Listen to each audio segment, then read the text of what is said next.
Suntem Asociația Tradiția Militară.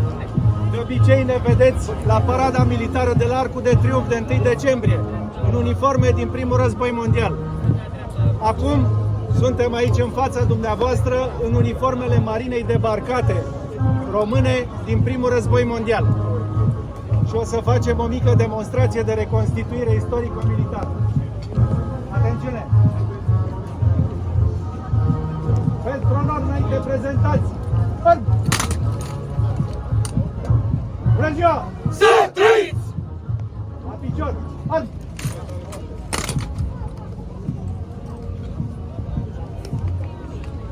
Drapelul, care acum se numește de luptă. Drapelul militar. Model 1914, când a devenit rege al României Ferdinand I. În colțuri sunt monogramele regelui Ferdinand, în centru stema regală, deviza familiei regale române, Nihil sine Deo. Ce înseamnă Nihil sine Deo? Perfect, nimic fără Dumnezeu. După cum vedeți, pe scut nu sunt încă câmpul Transilvaniei și al Banatului. Acelea au apărut abia după primul război mondial. Uniforma de marină debarcată a românilor a fost o improvizație. Noi nu aveam infanterie marină și a apărut necesitatea de a lupta terestru cu trupe de la marină.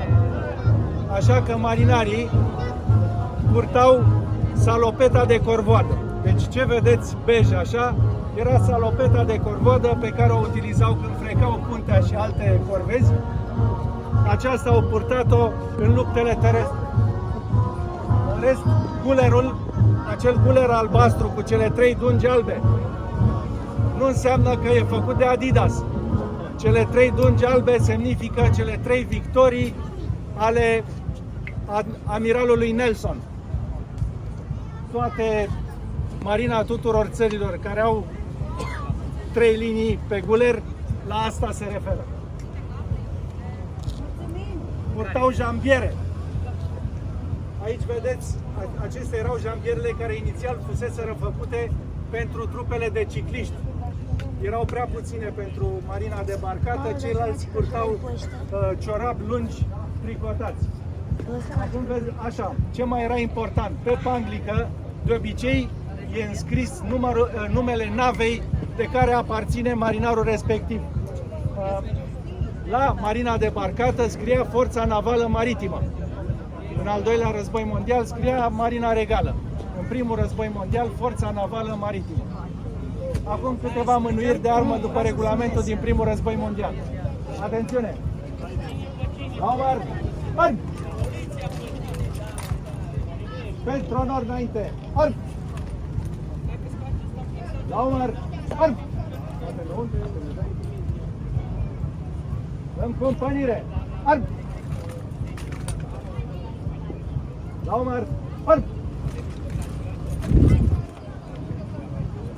La mână! Arm! După cum ați observat, asta e poziția pentru restabilirea ordinii publice. Deci, vă invităm să fiți cuminți ca să nu trebuiască să intervenim. La umăr! Arm! Între timp vă mai explic, decorația pe care o port este Ordinul Coroana României în grad de ofițer. Iar camaradul patriot de aici poartă Crucea de Război Virtutea Militară. Acea cruce de război a fost făcută de către Carol I în 1877. Era cea mai înaltă decorație, se dădea și trupei și ofițerilor pentru bravură în prima linie pe câmpul de luptă.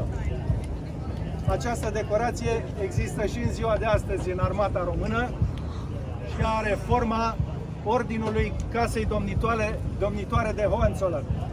Deci și în ziua de astăzi. Tradiția e foarte importantă pentru armată. De asemenea, tot referitor la tradiție, în vârful hampei drapelului este acvila încoronată și cruciată a românilor, iar pe soclu este înscrisă deviza armatei române, onoare și patrie. Acea deviză a fost decisă de către Alexandru Ioan I în ce an? Exact, 1859. Foarte bine răspuns. Atunci s-a decis ca aceasta să fie deviza armatei române și a rămas până în ziua de astăzi.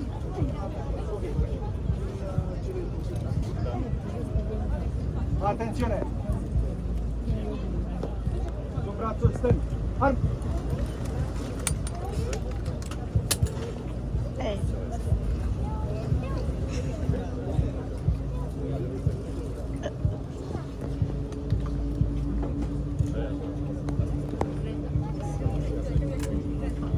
Acela e închizător.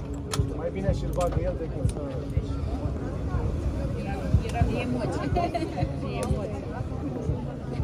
Aceasta era poziția de onor funerar.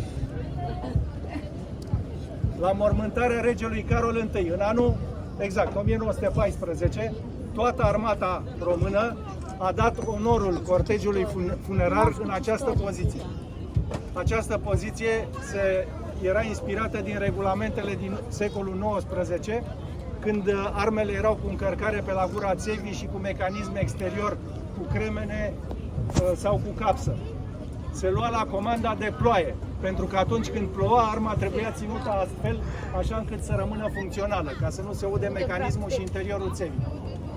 Metafora la care se recurgea era aceea că picăturile de ploaie sunt lacrimi care cad din cer la pierderea suveranului.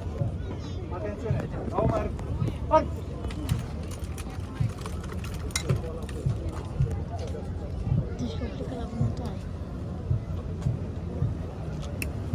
Cu brațul drept. Arm! Aceasta este o poziție de onor funerar care a fost improvizată de către trupele române în timpul primului război mondial pe front. Au vrut să dea un onor special ofițerilor superiori care cădeau în luptă în prima linie și membrilor misiunii militare franceze, care mureau în luptă alături de români. Ei, să nu credeți că stăteau prin birouri, erau în prima linie alături de români. Și românii au apreciat asta foarte mult, au vrut să dea un onor special, nu putea fi exact precum cel al regelui, așa că țineau arma sub brațul drept, nu sub brațul stâng. Atențiune! Omar! Arm!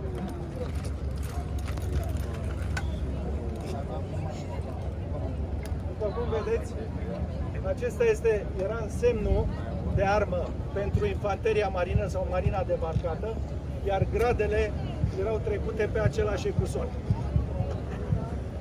Atențiune! Duceți la picior! Arm! Atenție acolo cu gardul!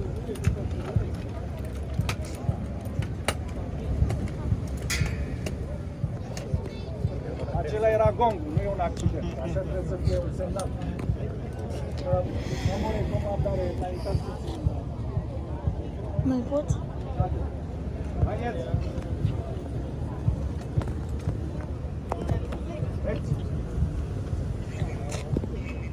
Bun, deci ați văzut un domino. Se făceau mânuiri de îndemânare, o să vedeți un exercițiu mai târziu.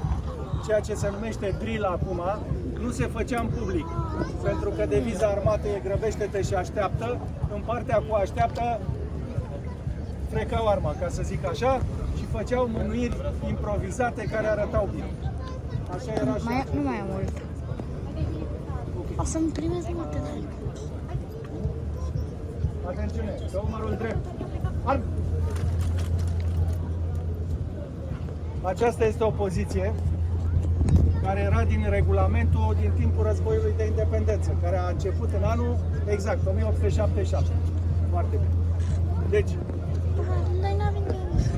România din 1883 avea un acord militar secret cu puterile centrale, cu Imperiul Austro-Ungar și cu Germania, pentru că considera, oare de ce, că Imperiul Rus este cel mai mare pericol pentru România.